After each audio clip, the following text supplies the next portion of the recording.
Y antes de eso, voy a comenzar en el 19 para coger, ¿verdad? Lo que se estaba hablando, porque esta es la continuación de unas palabras de Jesús, ¿ok? En el 19, Juan 5:19 comienza así, dice, Jesús les dijo, les aseguro yo, el Hijo de Dios, no puedo hacer nada por mi propia cuenta. Solo hago lo que veo que hace Dios, mi Padre. Él me ama y me muestra todo lo que hace. Y me mostrará cosas aún más grandes que a ustedes los dejarán asombrados. Porque así como mi Padre hace que los muertos vuelvan a vivir, así también yo le doy vida a quien quiero. Y mi Padre no juzga a nadie. Es a mí, que soy su hijo, a quien le ha dado ese poder para que todos me honren como lo honran a él. Cuando alguien me honra, tampoco honra cuando alguien no me honra, tampoco honra a mi Padre que me envió. Les aseguro que todo el que presta atención a lo que digo y crea en Dios, que fue quien me envió, tendrá vida eterna. Aunque antes haya vivido alejado de Dios, ya no será condenado, pues habrá recibido la vida eterna. Una cosa es cierta, ahora es cuando los que viven alejados de Dios me oirán a mí, que soy su hijo. Si me obedecen, tendrán la vida eterna, porque Dios, mi Padre, tiene el poder para dar la vida y a mí me ha dado ese poder. También me ha dado autoridad para juzgar, pues no soy el hijo del hombre, pues yo soy el hijo del hombre y saldrán de sus tumbas. Entonces, los que hicieron lo bueno volverán a vivir y estarán con Dios para siempre, pero los que hicieron lo malo volverán a vivir para ser condenados. Ok, antes de proseguir, quiero decirle que yo voy a compartir la palabra de tres fuentes, de tres versiones distintas sobre los mismos versículos. Una de ellas es la nueva Reina Valera, una es la traducción del lenguaje actual, que fue de la cual leí ahora, y otra es la nueva traducción viviente, porque me agrada mucho poder verlo en distintas versiones, porque lo que no capto a veces de una, lo capto de la manera en que me lo dice la otra. Y yo les insto que cuando estén estudiando la palabra, ahora que tenemos las Biblias electrónicas y podemos cambiar, ¿verdad? El tipo de Biblia que estamos leyendo, ¿verdad? La versión de Biblia que estamos leyendo y podemos comparar, es muy bueno poder hacerlo porque, como les dije, hay la forma de exponerlo, a veces te ponen unas palabras en una que en otras no están de esa manera, pero quieren decir lo mismo, pero no lo captaste de la otra manera, lo captas de esa otra que lo estás leyendo. Y a mí me gusta leerlo en varias versiones por eso. Bueno, pues nuestra hermana la vez pasada terminó con estos versículos que voy a enfatizar. Pues mire, que Jesús dice que él no puede hacer nada por su cuenta propia, que solo hace lo que Dios le envió a hacer. Jesús, siendo esa tercera parte divina de Dios, ustedes saben que se despojó de toda gloria y vino y nació como hombre, por eso él mismo se llama hijo de hombre, ¿verdad? Este, y se despojó para venir aún en su pureza y en su santidad a estar entre nosotros, porque Él vino a pagar el precio y para reconciliar al mundo con su papá. A través de Él es que nosotros tenemos vida eterna y eso está bien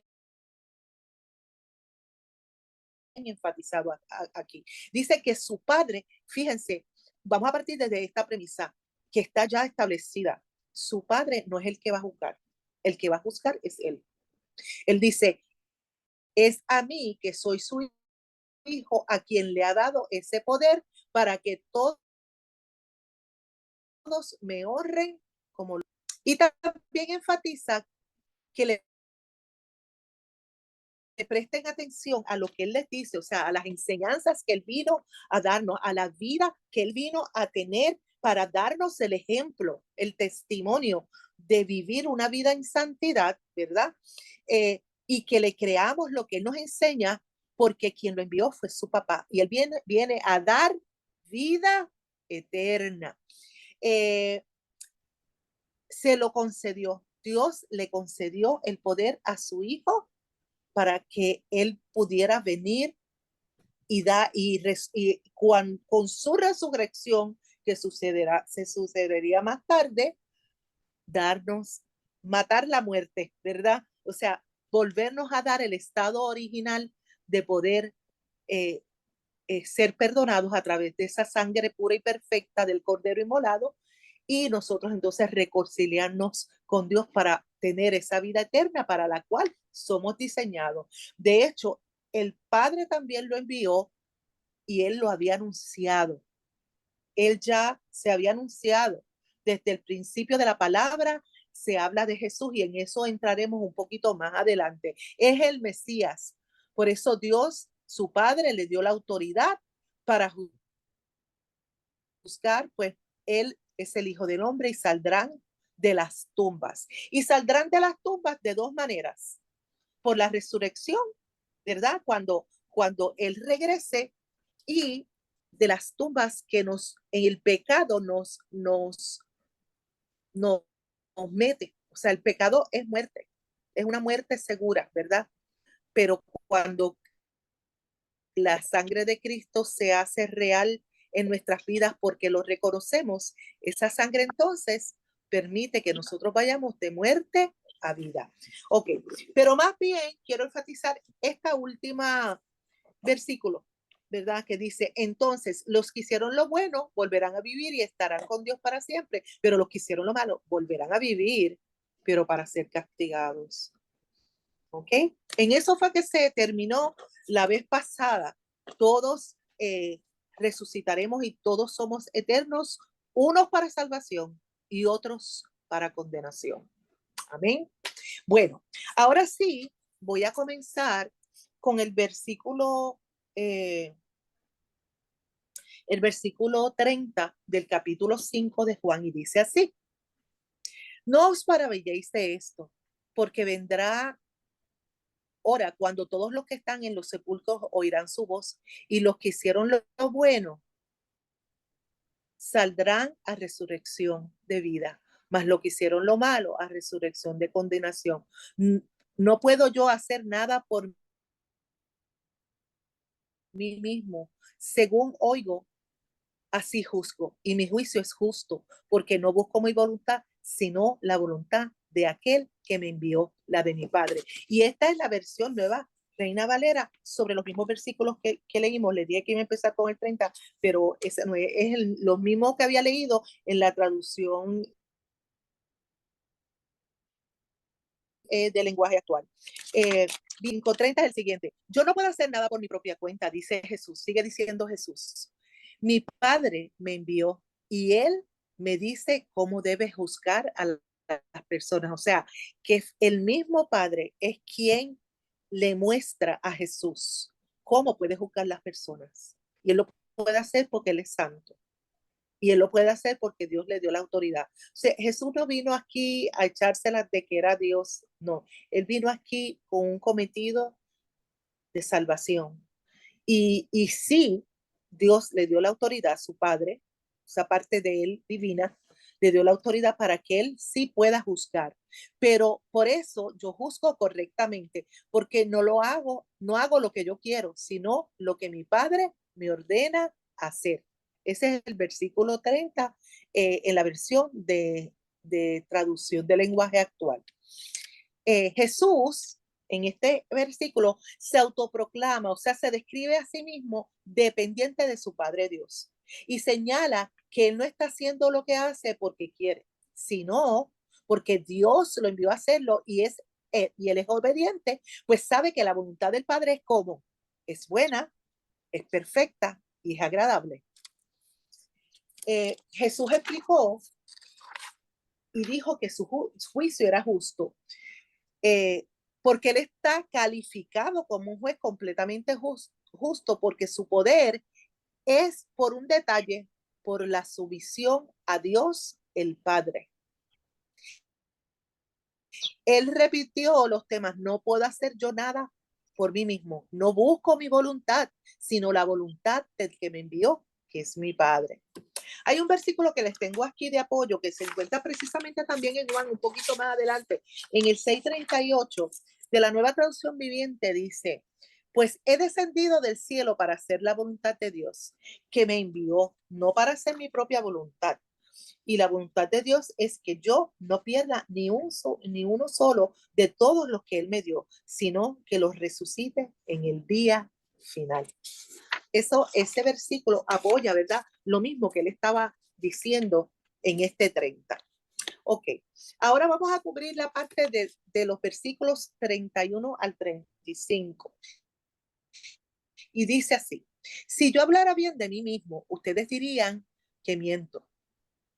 Pero conozco a alguien que dirá quién soy yo y que confirmará que yo digo la verdad. Cuando ustedes enviaron mensajeros a Juan, y se refiere a Juan el Bautista, él les dijo la verdad.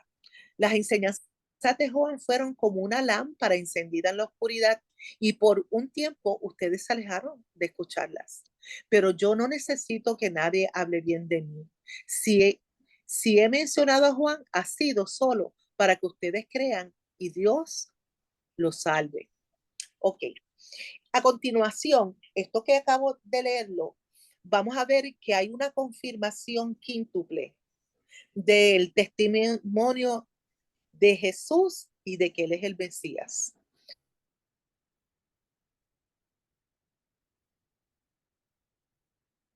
Eh, el primero está: mi testimonio no es verdadero. Ok. Eh, eh, de hecho, no es como agradable, ¿verdad? Eh, el que yo vaya y me presente, yo tengo, yo soy, y me describa con bombas y platillos, como que no es verdad, no resulta agradable al que le escucha. Uno prefiere que mejor hable por uno lo que uno es, ¿verdad? Ese es el mejor testimonio. Pues él lo está diciendo también, pero esto se apoya incluso en un pasaje que está en Deuteronomio capítulo 19:15, que dice: eh, solo por el testigo de dos o tres testimonio, perdón, de dos o tres testigos se mantendrá la acusación. O sea, que se estableció que para poder hacer creíble un testimonio debe haber por lo menos dos o tres testigos. Pues aquí vamos a empezar con el primer testimonio de Jesús, que fue quien, Juan el Bautista, su primo, el que vino frente a él, ¿verdad? El que vino antes que él, ¿para qué? Para abrir camino para cuando él comenzara su ministerio. Y él lo dice de esta manera: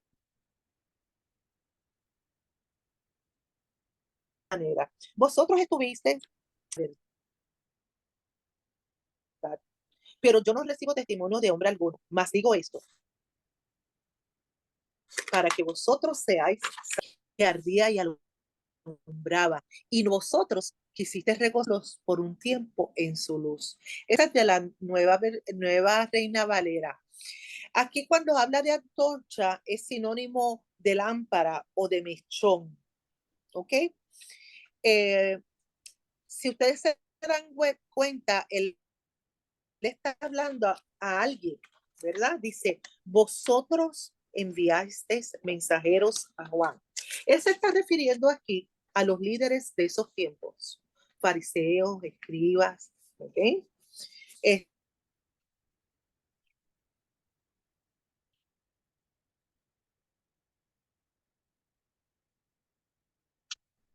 líderes religiosos de esos tiempos, que enviaron gente para ver quién era ese Juan Bautista. Y Juan, en, al mensaje que Jesús le hace, precisamente enfatizando a los líderes.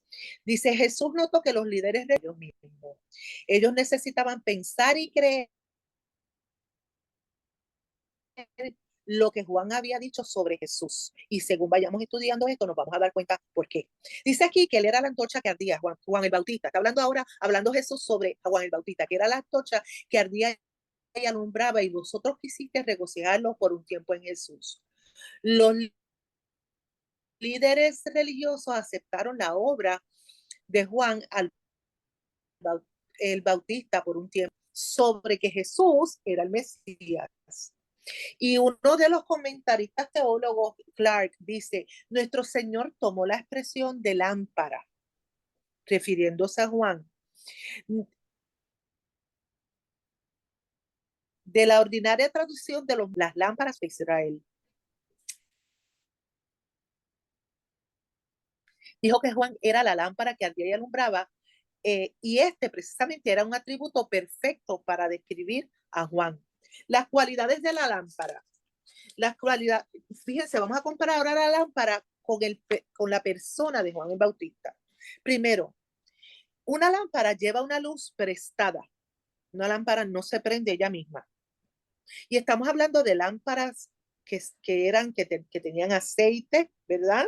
Que tenían una mecha y que había que encenderla con un fuego, ¿verdad?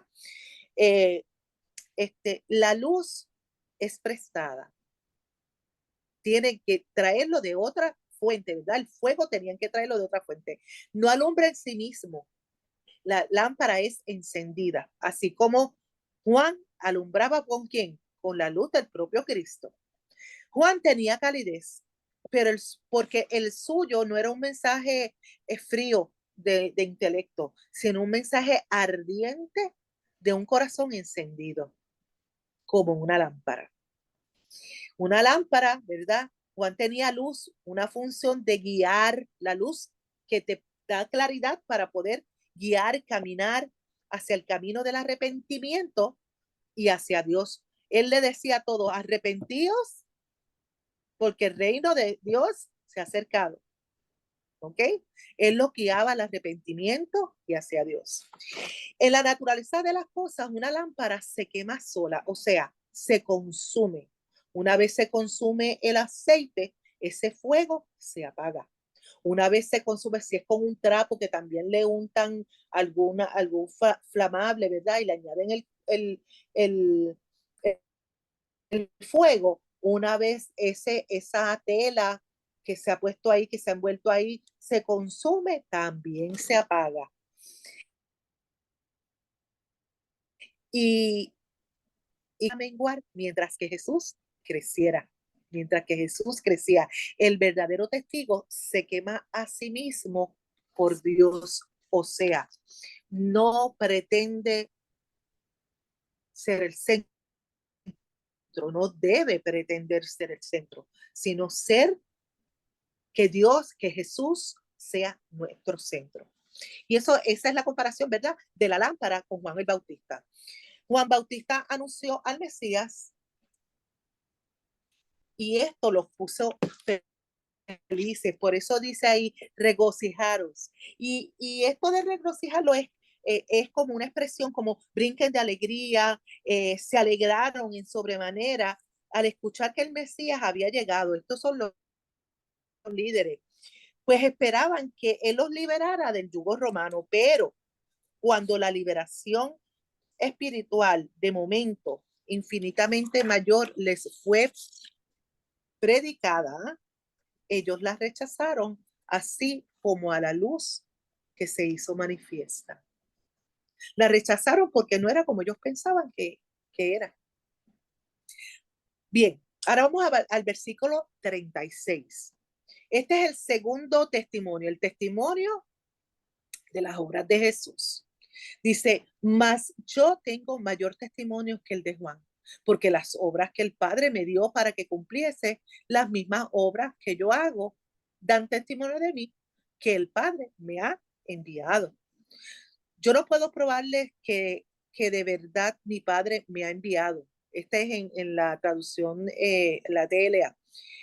Eh, Así lo prueba todo lo que hago. Y ni siquiera Juan puede ser mejor testigo, porque yo hago las cosas que mi Padre me envió a hacer. Jesús declaró otro testigo con respecto a su identidad y deidad. Y nada más en lo que habíamos estudiado el último jueves, que estudiamos el milagro de los del que estuvo paralizado por 38 años, esa fue una de las obras grandísimas que está en la palabra, que está en los evangelios. No lo está diciendo Juan, pero lo está también avalando, ¿verdad? Las mismas obras que Jesús hizo, pues lo afirmaban como el Mesías, el Hijo de Dios. La mayoría de los milagros de Jesús fueron simples actos de compasión y misericordia, hechos para gente sencilla y necesitada. Es esto, sus obras dan testimonio del corazón de Dios. Los judíos buscaban un Mesías milagroso, pero no esperaban a uno que expresara su milagroso poder en simples actos de compasión y misericordia. Ellos esperaban que el Mesías utilizara su milagroso poder para traer liberación militar y política a Israel. Como las milagrosas obras de Jesús no encajaban con la que ellos esperaban, no recibieron este testimonio de las obras de Jesús. Entonces ahora vamos a entrar a los versículos 37 y 38, que es el tercer testimonio, el testimonio del Padre. Dice, también el Padre que me envió ha dado testimonio de mí. Nunca habéis oído su voz, ni habéis visto su aspecto, ni tenéis su palabra morando en vosotros, porque a quien él envió, vosotros no le creísteis. O sea, Jesús le está diciendo, ustedes a lo mejor piensan que tienen la palabra de mi Padre, la que conocen. De hecho, ustedes saben que era el Pentateuco, los 5 primeros libros, o la Torá, ¿verdad? Como se conoce la Torá, que había escrito Moisés. Pero él dice, no, no hace sentido que ustedes dicen que tienen la palabra, pero el que le dio la palabra fue el que me envió y ustedes no lo reconocen. Mi padre me ha enviado y también habla bien de mí. Lo que pasa es que ustedes nunca lo han oído hablar, ni lo han visto cara a cara. Ustedes no aceptan su mensaje, pues no han creído en mí, que he sido enviado por él. En prácticamente toda obra y mensaje de Jesús, Dios Padre testifica el estatus de su Hijo como Hijo de Dios, pero especialmente lo testificó a través de todo ese Antiguo Testamento. El Antiguo Testamento está anunciando al Mesías. Ustedes saben que nosotros estudiamos eso, todo apunta hacia Jesús, ¿verdad? Y también en el propio bautismo de Jesús, cuando Jesús fue bautizado, ¿qué pasó? Bajó esa paloma y se escuchó la voz que desde el cielo decía, este es mi hijo amado en el cual yo tengo complacencia. Así que el propio Padre también dio testimonio de él. Entonces Jesús decía que ellos no tenían su palabra morando, la palabra de Dios morando en ellos, porque no recibieron el testimonio del Padre, porque no tenían esa palabra. No pueden escuchar al Dios audible, pero tienen su palabra. Entonces son culpables porque no permanecen en esa palabra que Dios le había dado. Hay unos versículos de apoyo que estoy incluyendo aquí a esto. En Deuteronomio 4:12 dice, y desde las llamas de fuego Dios le habló. Eso fue cuando se le presentó a Moisés. Ustedes no vieron figura alguna, sino que solamente oyeron la voz de Dios. Y en Juan 1:18 dice, nadie ha visto a Dios jamás, pero el Hijo único, que está más cerca del Padre y que es Dios mismo, nos ha enseñado cómo es Él. Jesús lo dijo muchas veces, ustedes han visto al Padre a través de mí. Gracias a lo que el Hijo de Dios es, hemos recibido muchas bendiciones. Bien, el otro testimonio, el testimonio de las mismas escrituras, está en el versículo 19, dice así, escudriñad las escrituras, porque a vosotros os parece que en ellas tenéis la vida eterna, y ellas son las que dan testimonio de mí. Aquí Jesús hace una salvedad, porque en algún momento, él le está diciendo a los mismos líderes que los líderes se creían que adquirían la vida eterna solo a través de la revelación de la palabra, pero la vida eterna se quiere solo a través de Jesús. Y Jesús le hace esa salvedad. Eh, la misma palabra es la que da testimonio de Jesús. En Juan 5:39, que es el que estoy leyendo, ¿verdad? En la versión, esa que le leí primero es la versión de Reina Valera, ahora la de la TNA que dice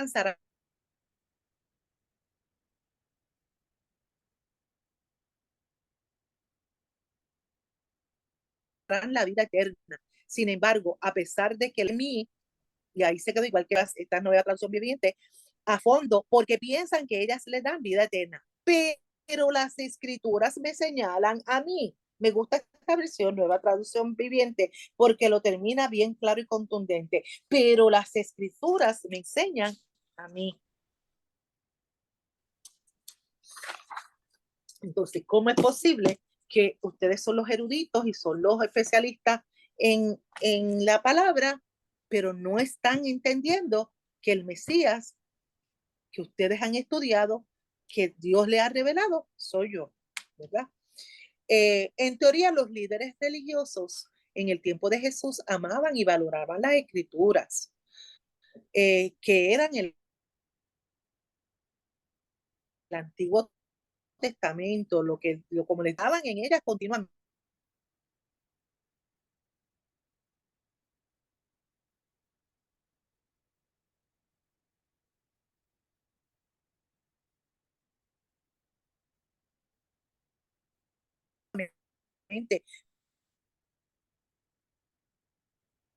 Pensando que la vida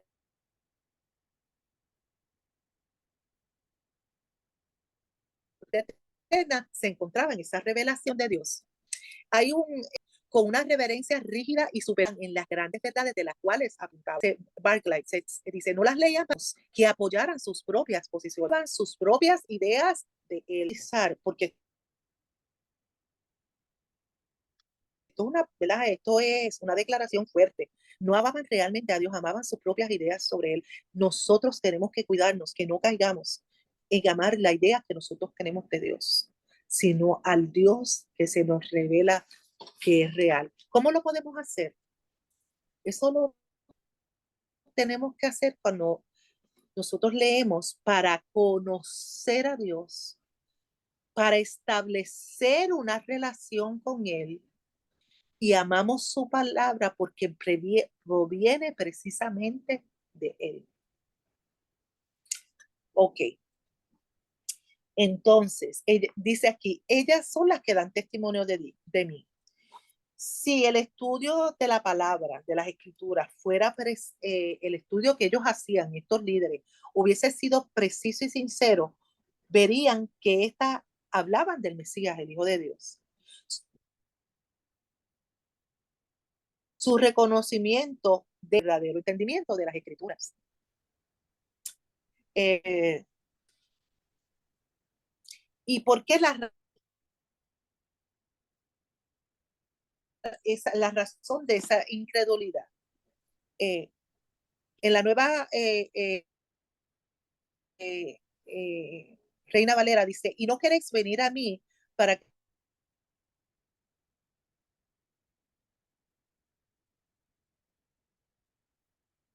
que tengáis vida. Gloria de los hombres no reciba. Yo os conozco que no tenéis amor de Dios de mi Padre y no me recibís. Si recibiréis, ¿cómo podéis vosotros? Pues recibís gloria los unos de los otros y no buscáis la gloria que viene del único Dios. Esa es en la versión de Reina Valera. Esto es fuerte. Lo voy a leer en la otra, la quiero leer en las tres versiones para que ustedes vayan captando, ¿verdad? En la versión nueva traducción viviente dice, sin embargo, ustedes se niegan a venir a mí para recibir esa vida. La producción de ustedes no significa nada para mí porque sé que no tienen el amor de Dios adentro. Yo he venido en nombre de mi Padre y ustedes me han rechazado, ustedes lo reciben con gusto. Con razón les cuesta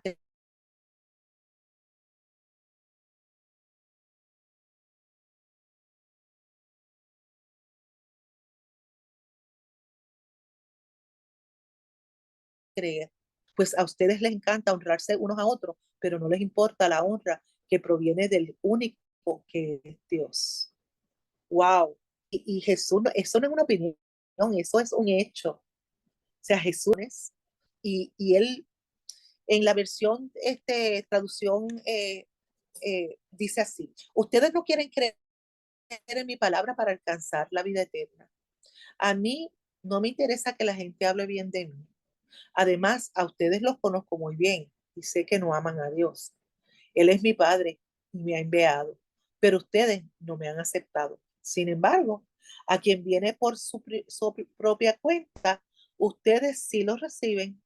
¿Cómo van a creerme si les gusta que sea la gente la que les hable bien de ustedes y no el Dios único?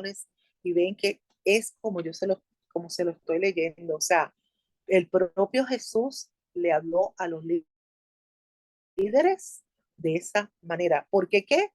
Porque podía y puede pesar los corazones. Cuando él dice, no quieres venir a mí, pues los líderes religiosos no estaban dispuestos a pensar de que tenían todo el testimonio que uno podía desear. Estaban más bien preocupados por la gloria de los hombres, no por la gloria que viene de Dios. Por lo mismo que Jesús, de no buscáis la gloria que viene de Dios único. Jesús dejó claro que la vida se encuentra en cumplir con el orden, venir a mí. Cristo es una persona viva, llena de poder para salvar. Él no ha puesto su salvación en él no ha puesto su salvación en sacramentos o en libros ni sacerdotes, sino que la mantiene en sí mismo. Y si usted quiere verla, debe venir a él. Eso es un comentario de un teólogo de Spurgeon. Y otro teólogo llamado Alford mencionó sobre estos pasajes, dijo, las palabras no queréis venir a mí exponen notablemente la libertad de la voluntad donde yace la condenación del incrédulo. Eso no es otra cosa que el libre albedrío. ¿Okay? Dice que Jesús se dijo que él no recibía gloria de hombres, gloria de los hombres no recibo. Es porque Jesús no necesitaba de ustedes o el testimonio de los hombres. No actuó por interés propio, no actuó por vanidad. Su salvación no puede añadir nada para él mismo. O sea, la salvación del hombre no podía añadir nada para el mismo Jesús, ni tampoco su destrucción podría dañarle. Él habló solo por amor a las almas para que fueran salvos. Para que fueran salvos. Las razones que no tenéis amor de Dios en vosotros, las razones de su rechazo de los líderes, ¿verdad? Estos líderes religiosos podían esconderse detrás de sus supuestas excusas intelectuales, pero la falta real era el amor y el deseo por el honor que viene de Dios. Esa era lo que les faltaba a ellos. Si otro viniera en su propio nombre, a ese recibirá, le dijo Jesús. Pues Jesús profetizó, fíjense, cuando él dice, si otro viniera en su propio nombre, a ese sí lo recibiréis. Jesús profetizó el día venidero donde los descendientes de Cristo, y ahora estamos hablando de que del anticristo, que vendría en su propio nombre. El rechazo a Jesús lo dejaría abiertos a este terrible engaño. O sea, que lo que nosotros estamos ya a las postrimerías de darse en la humanidad, que es el gobierno del anticristo, eh, y al que muchos van a reconocerlo entonces como Dios, ya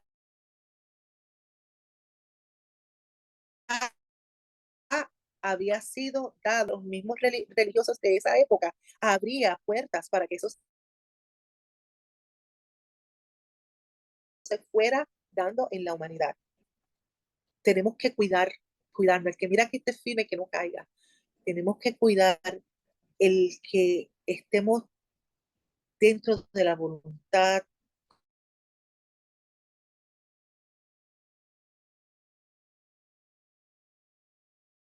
conocer la buena doctrina y ok, seguimos. Estas palabras quizás hablan principalmente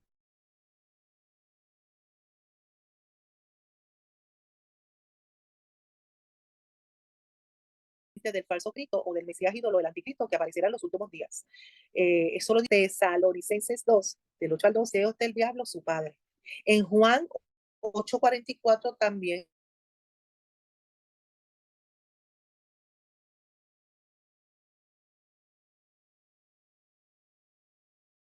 habla haciéndose pasar por Dios.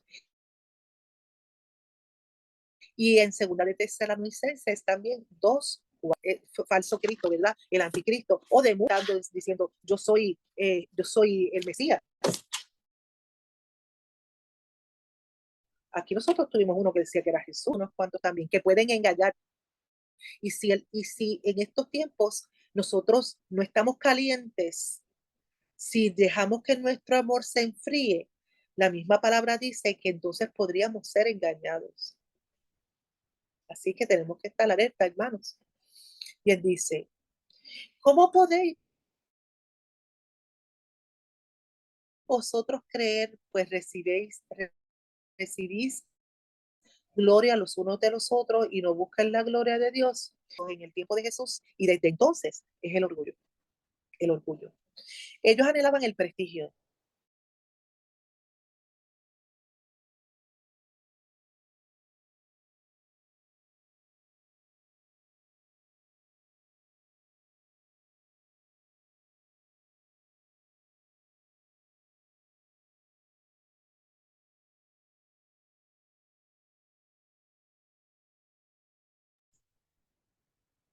Norma, algo pasó con tu audio, con el video, como que se congeló. No sé si me estás escuchando.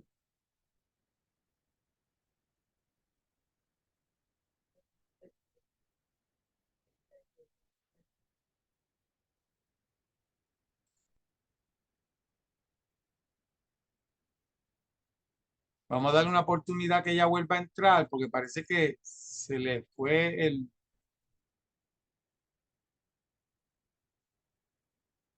Puede ser que ella tenga mala conexión. Ahora, quítale el micrófono, Norma.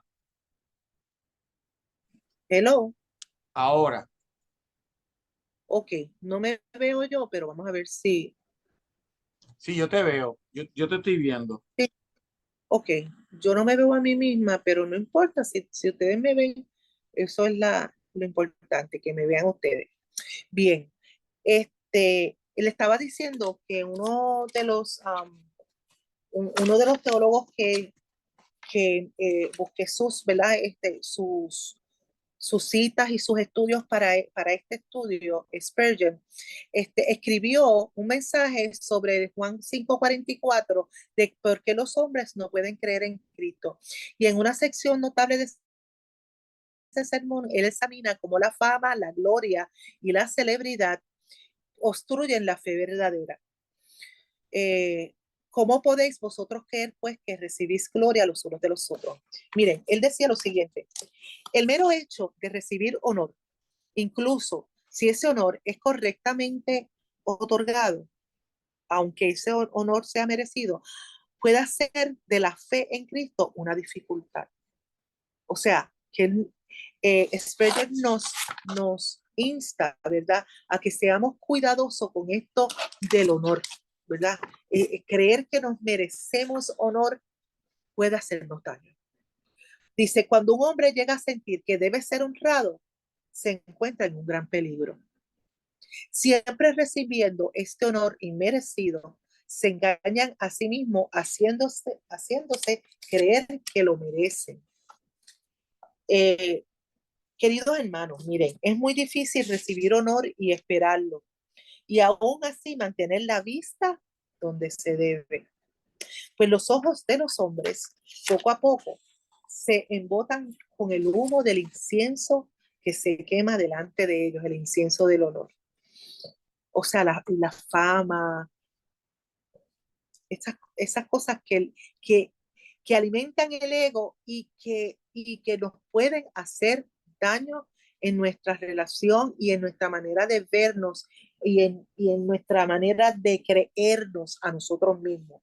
Y recuerden que la palabra también nos insta, nadie tenga más alta estima de sí que la que debe tener. ¿Okay? Una vez más, la alabanza de los hombres convierte a los que reciben en grandes cobardes. Wow. El gran obstáculo de la salvación de los escribas y fariseos fue su orgullo y vanidad y amor propio. Vivían de sus propias alabanzas.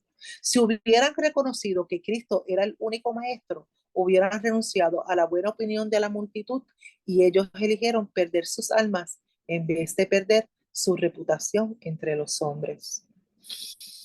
Así que si ellos lo hicieron, nosotros también debemos hacerlo, amado. O sea, perdón, lo dije mal.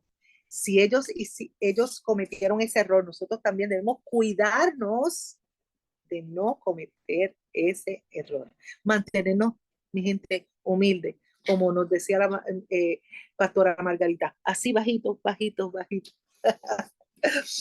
Dice, vamos entonces ahora a los versículos el próximo testimonio. ¿Quién que dio testimonio de eso? Miren, nada más y nada menos que Moisés. Este es el quinto testimonio. En los versículos 45 al 47 dice, no penséis que yo voy a acusarlos delante del Padre. Hay quien os acusa, Moisés, en quien tenéis vuestra esperanza. Porque si creyeses a Moisés, me creerías a mí, porque de mí escribió él. Pero si no creéis a sus escritos, ¿cómo creéis a mis palabras? O sea, Jesús mismo lo está confrontando. Ustedes dicen que creen en Moisés, pero ¿de quién hablaba Moisés? ¿A quién, a quién le presentó Moisés? ¿A quién tipificó Moisés? Bueno, no pensáis, perdón, no crean que estos líderes religiosos rechazaron a Jesús porque rechazaron la palabra de Dios a través del mismo Moisés, porque Moisés mismo los acusa, porque si escribió acerca de Jesús, ellos recibieron el testimonio de Moisés sobre Jesús. Así que le he dicho cinco testimonios que hablan sobre el Mesías.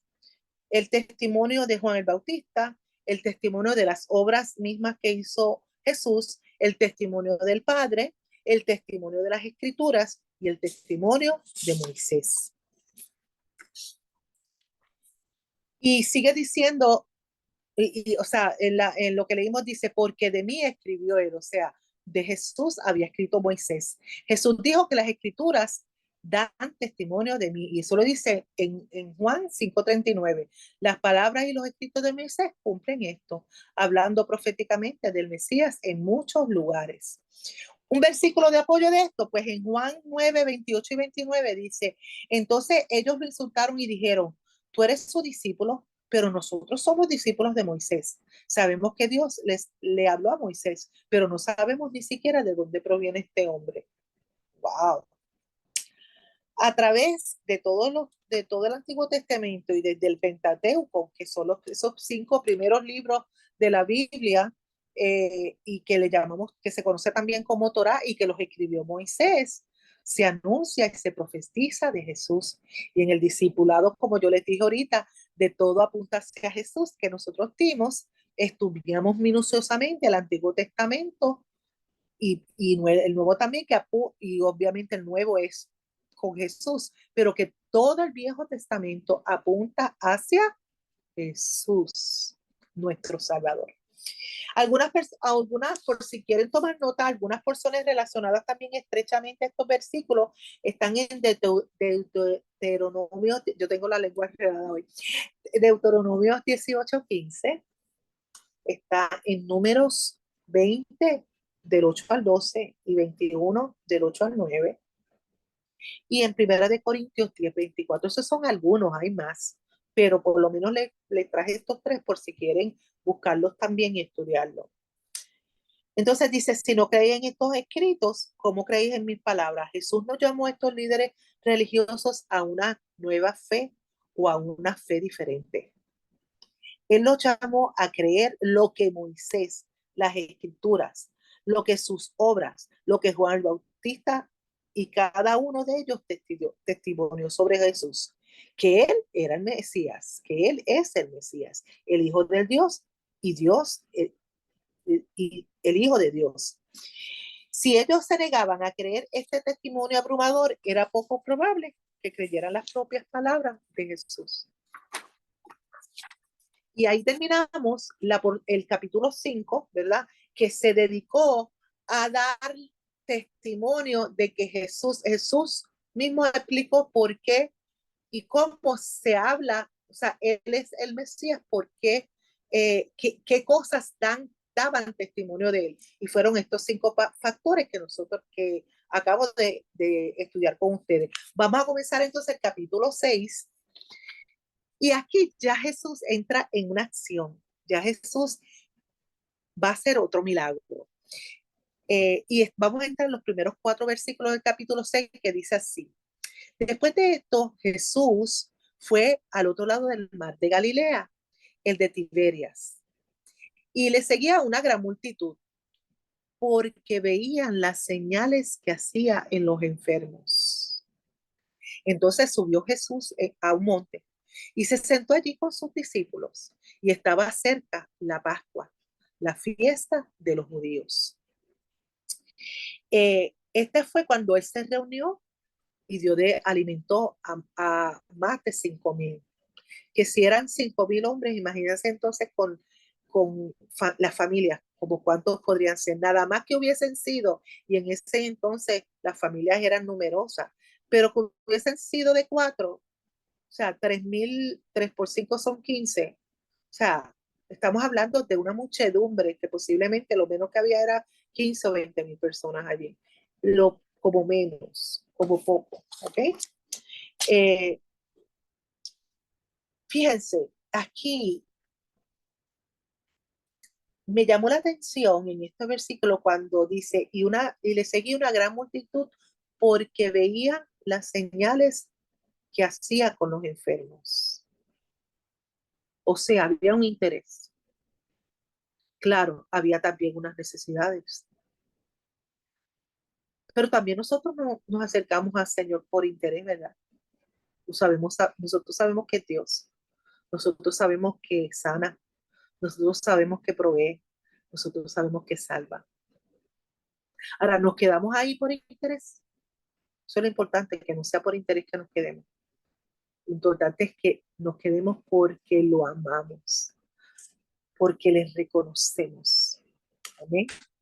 Dice, después de esto Jesús fue al otro lado del mar de Galilea. Dice, Juan registró principalmente cosas que Jesús hizo y dijo en Judea y en Jerusalén. Pero algunas veces incluyó también material de lo que escribieron en los otros evangelios. Ándale, van a ser ya las 8. Y me falta un poquito bien. Le seguía gran multitud. Este milagro también está registrado en los otros 3 evangelios. Y Lucas mencionó en esa ocasión que Jesús fue a esa área para estar solo. El motivo principal que Jesús había ido a esa área era para tratar de estar solo, y siempre que él estaba solo era para qué, para orar. Pero también él sabía que esa gente los iba a seguir, y entonces, sin embargo, él decidió atender a las multitudes de allí. A pesar de esa imposición, Jesús aún servía a esas multitudes con gran compasión. Él les sirvió y también les enseñó. Dice, Lucas decía que también Jesús enseñó a esta multitud algo que Juan no lo menciona específicamente, pero Lucas sí lo menciona. Dice el Evangelio de Lucas nos da detalles de que Juan no hace como el que Jesús fue allí con la intención de estar solo. O sea, Juan no dice que él fue a estar solo, pero Lucas sí lo dice. Por otro lado, los otros evangelios no se menciona que estaba cerca de la celebración de la Pascua de Usía, pero aquí sí se menciona. ¿Por qué? Porque ese era camino para la peregrinación que tenían para la celebración de la Pascua. Y también entonces eso hacía que había gente en el camino. ¿Ok? Tal vez esa gran multitud estaba compuesta de peregrinos galileos que iban de camino a Jerusalén. La Pascua es asociada con el éxodo y el sustento de Dios para Israel. Y en el desierto, Jesús pronto sostendría a esa multitud en el pequeño desierto con pan del cielo, o sea, milagroso. No es que, porque no fue que bajó, no fue como que bajó como el maná, pero sí se multiplicó milagrosamente, tanto literal como espiritualmente. Ok, en los versículos 5 al 7. Cuando alzó Jesús los ojos y vio que había venido a él gran multitud, dijo a Felipe, ¿de dónde compraremos pan para que coman todo esto? Pero esto decía para probarle, porque él sabía lo que había de hacer. Felipe les respondió, 200 denarios de pan no bastarían para cada uno de ellos, para que cada uno de ellos tomase un poco. Bueno, esta pregunta, ¿de dónde compraremos pan para que comas a él? Esto se lo hizo Jesús a Felipe. Juan no dice, como dice Marcos, en Marcos 6:34 lo dice, que la multitud había estado escuchando las enseñanzas de Jesús todo el día, pero esto implica que si habían estado en eso, pues tenían hambre, ya llevaban horas allí y esa multitud tenía hambre. Pero esto decía, cuando dice, esto decía para probarle, porque él sabía qué hacer, Jesús sabía qué milagro estaba por realizar, pero quería utilizar, fíjense, la oportunidad para enseñar a sus discípulos. Para Jesús esto no se trataba solo de cumplir con un trabajo, el alimentar a todas esas personas, sino también para enseñarle a sus discípulos en el proceso. Eh, había dos problemas. No, ellos no tenían los recursos, ¿verdad? Para comprar comida para tanta gente. Era uno. Pero aunque hubiesen tenido los recursos, el otro problema era que dónde iban a encontrar comida para tanta gente. O sea, que la cosa estaba difícil y si vamos a ver, imposible. 200 denarios eran más o menos 6 meses de sueldo. Felipe era matemático, o sea, él era conocía de números. Él sabía de eso, precisamente por eso Jesús le preguntó a él. Felipe pensaba en términos de dinero, en cuánto dinero necesitaría para llevar a cabo esa obra de Dios de la manera más sencilla. Que por lo menos cada uno de ellos tomase un poco, ¿verdad? A menudo, escuchen bien, a menudo limitamos a Dios de la misma manera, buscando cómo podemos hacer la obra de Dios de la manera más sencilla o práctica. Jesús quería usar un enfoque totalmente diferente y proveer de una manera grande. Nosotros a veces no nos damos cuenta que estamos sirviéndole a un Dios grande, hacedor de milagros. Y entonces no ejercitamos nuestra fe. Dice, él era un hombre de números. Felipe era un hombre de números y creía en lo que podía hacer, puesto en tablas y estadísticas. Sí, y como un gran hombre y otros como él, dejó fuera un pequeño elemento en el cálculo y era que ahí estaba Jesús. Felipe era aparentemente una persona muy realista, calculaba con rapidez y era un buen hombre de negocio y por lo tanto estaba más dispuesto a confiar en que, pues en sus propios cálculos, que en los recursos desconocidos, que en este caso era lo que Jesús podía hacer. Ok, ahora en el 8 al 9 dice, uno de los discípulos, Andrés, hermano de Simón, le dijo, aquí está un muchacho que tiene 5 panes de cebada y 2 panecillos más y 2 pececillos más. ¿Qué es esto para tanto? Fíjese, Andrés fue osado. Ya anteriormente le había presentado a Jesús a su hermano Simón, que pasó a ser Pedro, ¿verdad? Ahora le estaba presentando a este muchachito que se había llegado con ellos por lo que tenía 5 panes de cebada y algo de salvedad de cebada, porque cebada era de los cereales más baratos que había. De hecho, era de los que se usaban más para los animales, ¿ok? Y eso indica que este niño, que este muchachito era pobre, ¿verdad? Entonces, y el hecho de que usara la palabra muchachito implicaba también que era un niño, ¿verdad? Así que la cebada siempre fue considerada como una comida para pobres y a menudo más apta para animales, como les dije ahorita. Y preguntó a Andrés, pero ¿qué es esto para tanto? O sea, esto que te estoy presentando que el nene trajo, Dios no necesita mucho, de hecho, Dios no necesita ninguna ayuda, pero con frecuencia limita deliberadamente su obra hasta que tiene nuestra persona, nuestra participación. Miren, es que Dios no nos necesita a nosotros, a Él le gusta, Él nos creó, fuimos hechos a su imagen y semejanza, somos su creación, somos sus amados y Él nos creó para compartir su gracia, su misericordia. Él nos creó y le encanta hacer las cosas con nosotros y a través de nosotros. Dice, las cosas pequeñas no son siempre despreciables, gente. Todo depende de las manos que lo sostengan. Y esto me hizo pensar eh, la porción que dice, no le daré nada que no me cueste, pero no se confundan. Sí es cierto que nosotros debemos darle lo mejor al Señor. Por eso dice, no le daré nada que no me cueste. Si yo tengo la probabilidad y yo tenga la capacidad de darle algo, de hacer algún sacrificio para darle algo excelente a Dios, fine. Pero Dios tampoco te va a dejar a rechazar si lo único que tienes son 5 panes y 2 pececillos. Que de hecho no eran peces, eran pececillos, peces pequeños. ¿Entendieron eso, mis amados? Así que Jesús ordena al grupo a que se siente. Dice, entonces Jesús dijo, hacer recostar a esta gente y había mucha hierba en ese lugar y se recostaron como un número de 5,000 varones.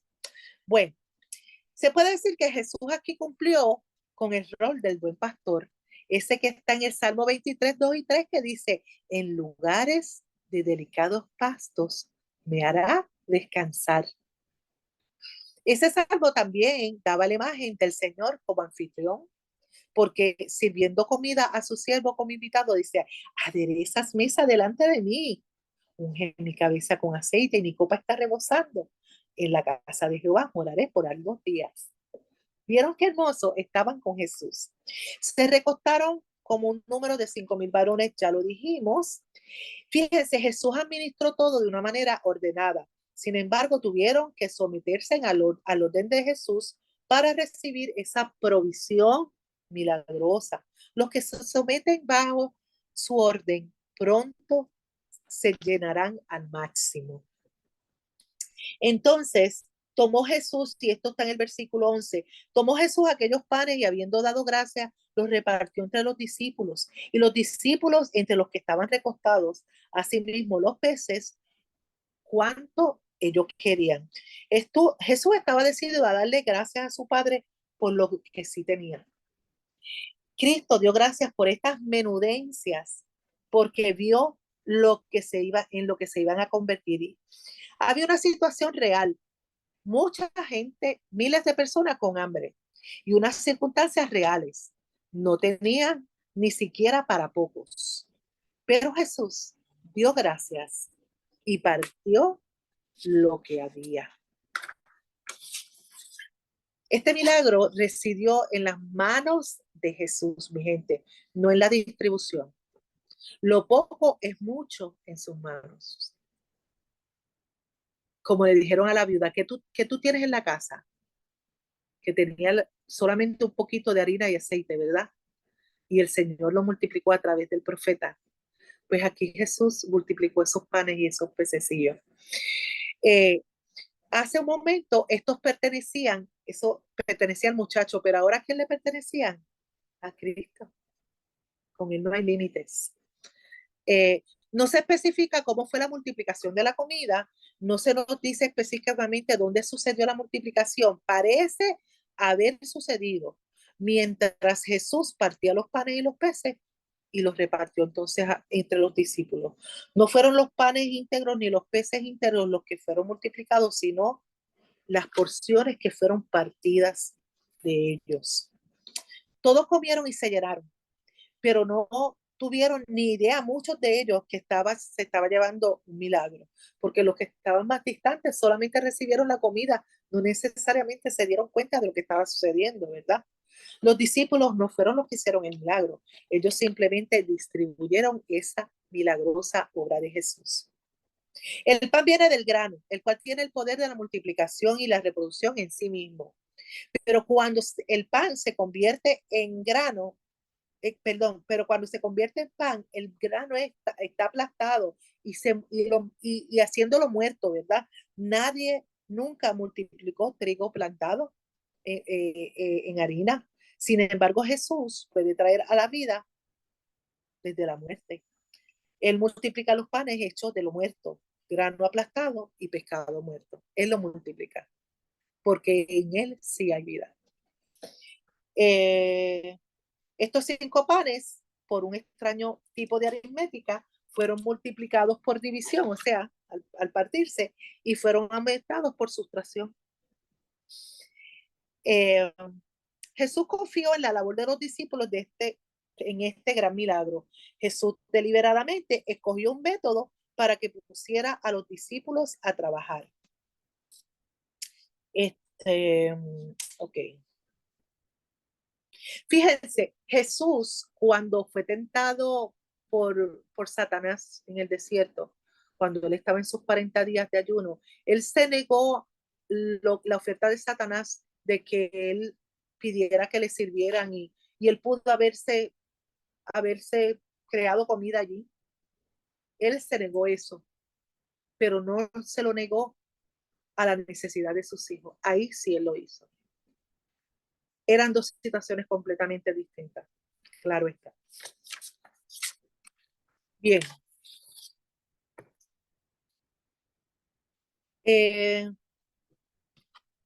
La provisión de Jesús fue extravagante, tanto como cualquiera, tanto como cualquiera de ellos quisiera. Todos comieron hasta que estuvieran completamente satisfechos. Fíjese que Jesús tampoco le dijo, mira, tú vas a darle por familia, le vas a dar un pedacito por persona y medio pescadito. No. Ahí la palabra dice que ellos comieron hasta que se llenaron. O sea, todo el mundo comió y se abasteció. Así es la provisión de Dios. Amén. Entonces, en los versículos 12-13, recogiendo los restos del banquete, y cuando se hubieran saciado, ¿ve? Todos se llenaron, dijo a sus discípulos, recoged los pedazos que sobraron para que no se pierda. Recogieron pues y llenaron 12 cestas de pedazos que de los 5 panes de cebada sobraron a los que habían comido. Miren, no eran migajas lo que se recogió ahí, no eran los cantitos que se caían al piso, o de la pajita del pan, o un pedacito de pescado, los huesos, las espinas del pescado, no. Era comida limpia, por eso la mandó a recoger, porque fíjense, Jesús eh, es generoso, dándole a todos como quisieron y demostró el carácter dadivoso de Dios. El mismo carácter de Dios que de Dios desea edificar en nosotros. Porque miren, hay quienes reparten, ¿verdad? En Proverbios 11:24 dice, hay quienes reparten y les he añadido más. Y hay quienes retienen más de lo que es justo, pero vienen a pobreza. Este pan se multiplicó para que fueran saciados. Jesús fue generoso, pero tampoco era derrochador. él mandó a recoger todo lo que estuviera limpio posiblemente, o para darle a la gente que llevara, o para los mismos discípulos para después. Pero esa comida no se podía perder. Por eso le la mandó a recoger.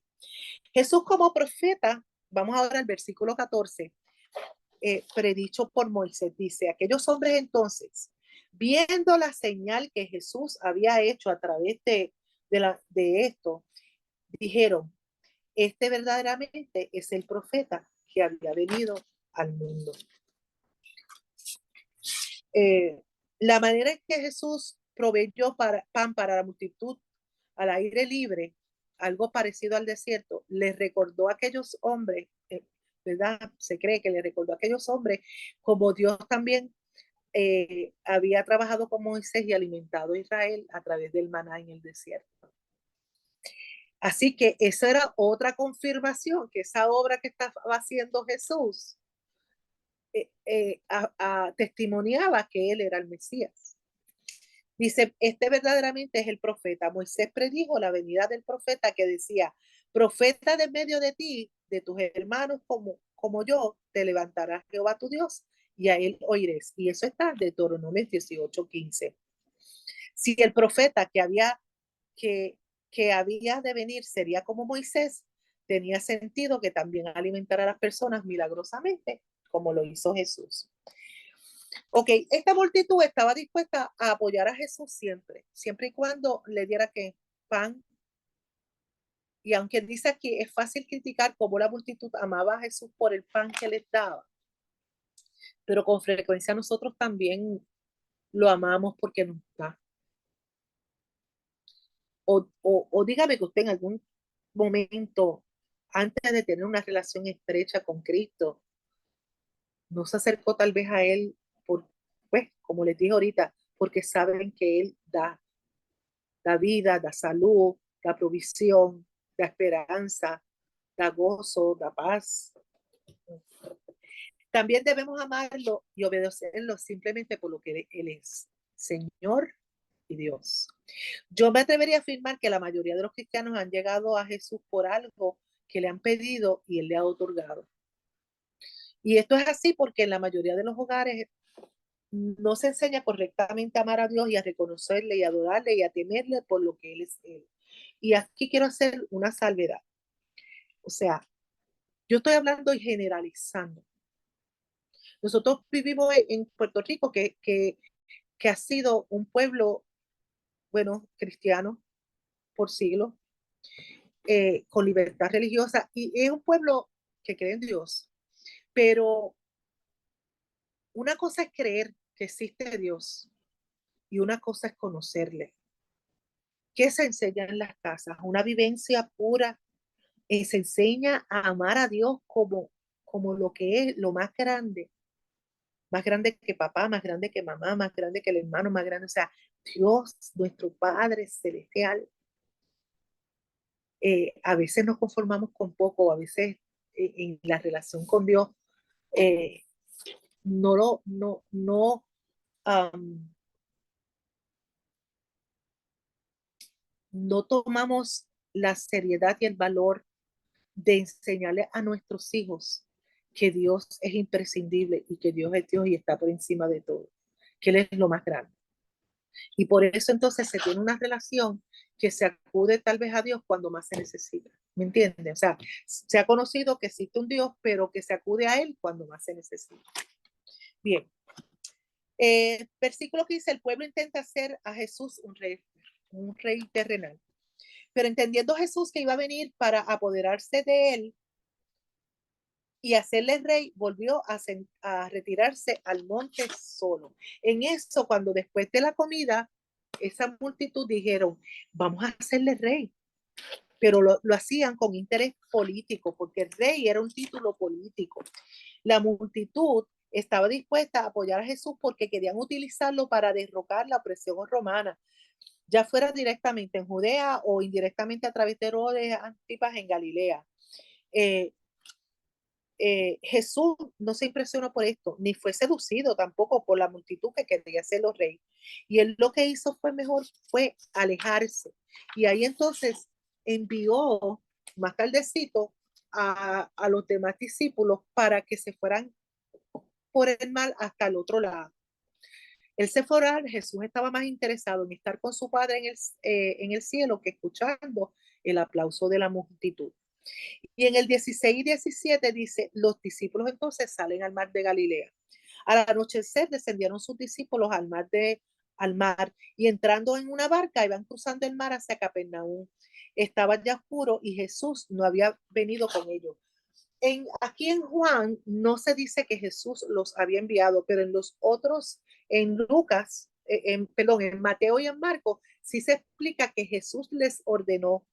Y de hecho, en una porción usa la palabra anancaso, que quiere decir obligó a que sus discípulos se embarcasen para ir al otro lado. Pero Jesús no fue con ellos.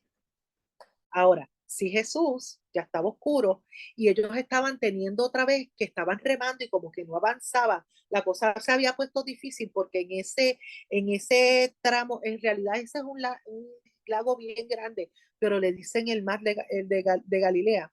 En ese tramo habían unas de esto de viento, ¿verdad? En ciertas horas que afectaban mucho y ellos estaban remando y remando, ya llevaban varias horas remando y no podían avanzar lo que debían avanzado. Y de momento había un viento que interrumpía, se levantaba el mar con gran viento y soplaba. Eso fue en el versículo 18. Y de momento ellos vienen, cuando habían remado como 25 a 30 estadios, vieron a Jesús que andaba sobre el mar y se acercaba a la barca y tuvieron que miedo. Eh, eh, dice aquí que Jesús se había quedado en el monte, pero Jesús desde allá estaba observando lo que estaba pasando. No dejó de tener la mirada sobre ellos.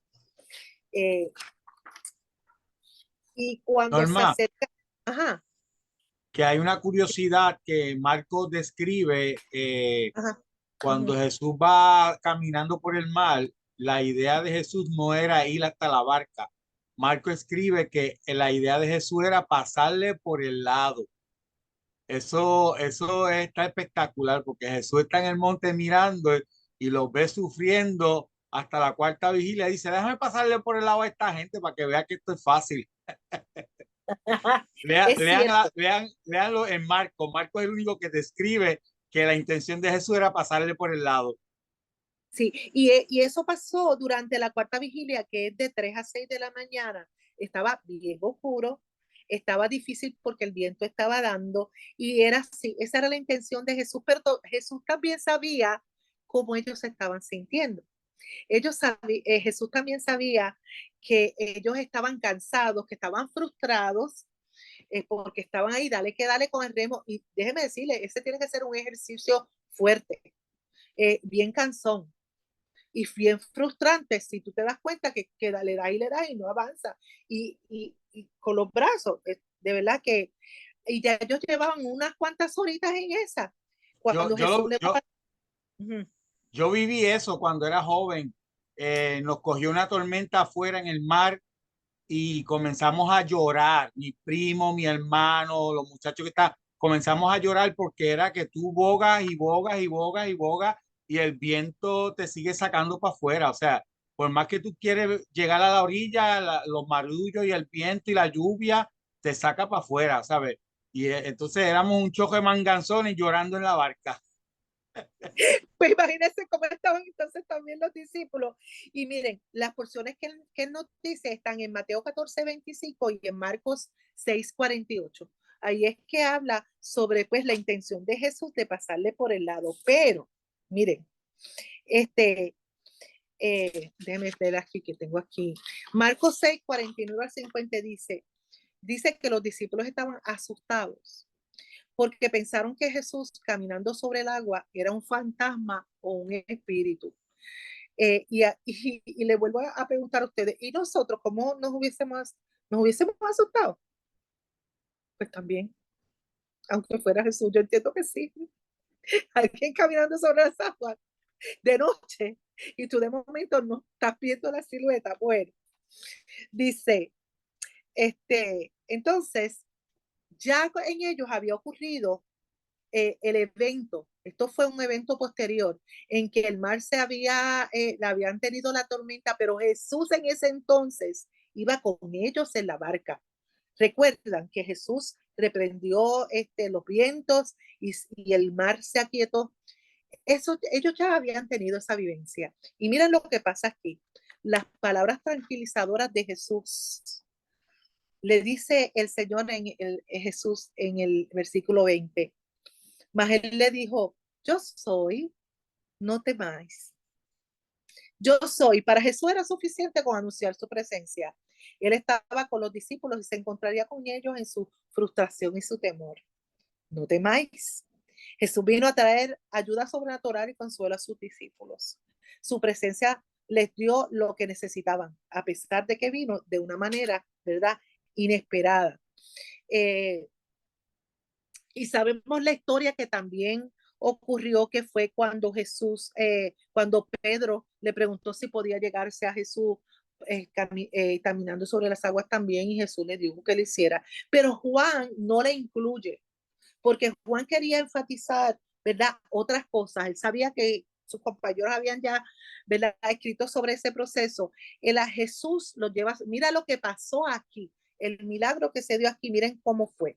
Dice, ellos entonces con gusto les recibieron en la barca, la cual llegó enseguida a la tierra donde iban. Miren, ese con gusto es que ellos lo recibieron con alegría, con alivio, porque sabían que estarían seguros, porque ya ellos una vez habían estado con él en el mar en una tormenta y se había calmado esa tormenta porque él estaba con ellos.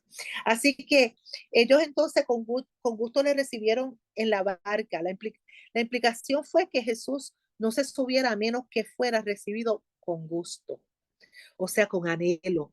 Ay, por favor, ven con nosotros. Incluso caminando sobre el mar de Galilea, Jesús esperó que sus discípulos lo recibieran, lo anhelaran, lo desearan, lo cual llegó enseguida a donde tierra. ¿Y saben qué pasó cuando Jesús se montó en esa barca? Llegaron al otro lado, pero ellos no estaban en el medio del mar.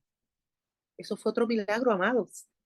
Ellos estaban en el medio de aquello dando, dale que dale, y todavía no, y no llegaban, y la tierra a lo lejos, y no hizo más que Jesús entrar en la barca con ellos y llegaron al otro lado. Qué maravilloso. Cuando ellos con gusto le recibieron la barca, sucedió algo milagroso. Este fue un milagro increíble. El trabajo había sido tan frustrante solo unos momentos antes de que repentinamente fuera cumplido esto divinamente. De este detalle que Juan nos da, se infiere que la barca pareció moverse automáticamente, sin vela, sin remo, en obediencia a la voluntad, para que sin esfuerzo de los discípulos o de la tripulación rápidamente pasara la distancia restante, que eran alrededor, se estima que pudieran ser tal vez alrededor de 2 millas para llegar a la orilla. Uno podría decir que Jesús rescató a sus discípulos de la frustración y de la futilidad. Jesús quiere que trabajemos duro, pero nunca quiere que trabajemos inútilmente. Y ahora vamos a los últimos 2 versículos. Los últimos 2 versículos dice, la multitud sigue a Jesús y a sus discípulos a Capernaum. Al día siguiente, dice en el del 24 al 22 al 24, al día siguiente, la gente que estaba al otro lado del mar vio que no había habido allí más que una sola barca y que Jesús no había entrado en ella con los discípulos. O sea, ellos vieron ir a los discípulos solos, sino que estos se habían ido solos. Pero otras barcas habían arribado de Tiberias junto al lugar donde habían comido el pan después de haber dado gracias al Señor. Cuando vio pues la gente que Jesús no estaba allí, ni sus discípulos, entraron en las barcas y se fueron para Capernaum buscando a Jesús. Otra vez se fueron detrás de Jesús. Ese día, después de la milagrosa alimentación de los 5,000 y la cruzada nocturna del mar de Galilea, muchos de la multitud que fue alimentada por Jesús y los discípulos se preguntaban, ¿y a dónde han ido? Vieron a los discípulos sin Jesús irse, ¿verdad? En la barca. Y ahora se daban cuenta que Jesús tampoco estaba allí. Así que entraron en las barcas y se fueron a Capernaum buscando a Jesús. Estas personas eran de la misma multitud que Jesús alimentó y de la misma multitud que quiso forzar a Jesús a ser reconocido como un rey terrenal. Y aquí se queda esto, ¿verdad? En este 24, que esta multitud seguía detrás de Jesús. Ya de ahí en adelante, la próxima persona que nos vaya a dirigir, pues es to be continued, le va a seguir esta charla. Gracias por su tiempo y disculpen, verdad que me tardé bastante. Nada, yo bendiga a la pastora Norma. Obviamente, pues, como siempre tenemos media horita para preguntas, solamente quedan unos 8 minutos. En esos 8 minutos quiero aprovechar si alguien tiene alguna pregunta o algún comentario, abre su micrófono en confianza, para que puedas comentar. Yo por lo menos, una de las cosas que a mí me gusta siempre evaluar las curiosidades que están en la Biblia y fíjate que con 5 panes y 2 peces, ¿verdad? Si no me equivoco, 5 panes y 2 peces, alimentaron a esa multitud y recogen 12 canastas, o sea, uno por cada apóstol o cada discípulo.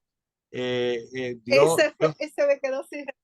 Sí, eso es algo tan espectacular de parte de Dios que ellos no pusieron nada, sin embargo, Dios les recompensó a cada uno para que tuviera de sobra y de más. ¿Alguien tiene algún comentario antes de irnos? ¿O alguna preguntita? Espérate, veo algo en el chat, déjame ver. Ah, ok, nada, gracias, muy agradecido. Muy bien. Sabemos que el videíto, pues al principio estaba un poco congelado cuando yo verifiqué el video, ¿verdad? Lo importante es el contenido, no tanto el video. Después que se oiga, ¿verdad? A veces entraba el audio rapidito, pero pues se escuchaba bastante bien. No hay preguntas en el chat. Déjame ver. Hay aquí un comentario. Hoy en día se cree en Dios sin creer en Jesús y rechazan la salvación. De hecho, ya que veo eso, es ese capítulo de donde Jesús habla las 5 cosas que dan testimonio de él. Qué interesante que son 5 cosas diferentes que dan testimonio de él. Y hoy día lo que damos testimonio de él es a través de 5 ministerios. 5 ministerios, exacto. Es bien importante esos detallitos de Dios, porque para Dios nada es al azar. Todo tiene algo específico con Dios. Y acuérdense que cuando Jesús habla del Padre, que yo lo veo de esta manera, por eso es tan importante entender lo que es Padre, Hijo, Espíritu Santo. Jesús está hablando del ser supremo, está hablando, o sea, Dios decidió ponerse el nombre como Padre, pero estamos hablando de la inteligencia superior, o sea, estamos hablando del diseñador de todas las cosas, o sea, ese ser que está allá arriba, que es superior a todos nosotros, que es superior a Jesucristo, que aunque Jesucristo es la imagen de él, ese ser que está allá arriba decidió revelarse a nosotros a través de su Hijo y del Espíritu Santo. Mira cuánto nos ama, que es un Dios tan poderoso y no se esconde de nosotros, sino que desea tener intimidad con nosotros y lo hace a través de Jesús y del Espíritu Santo. Siempre que vean esos capítulos así que hablan del Padre, márquenlo con Magic Marker, subrayenlo, hagan una libreta de versículos nada más que tengan que ver con el Padre, el Hijo y del Espíritu Santo, y van a entender lo espectacular que es nuestro Creador. Nada, gracias a todos. Los vemos en esta misma hora, en este mismo canal, la semana que viene para continuar con los estudios del libro de Juan. Amén.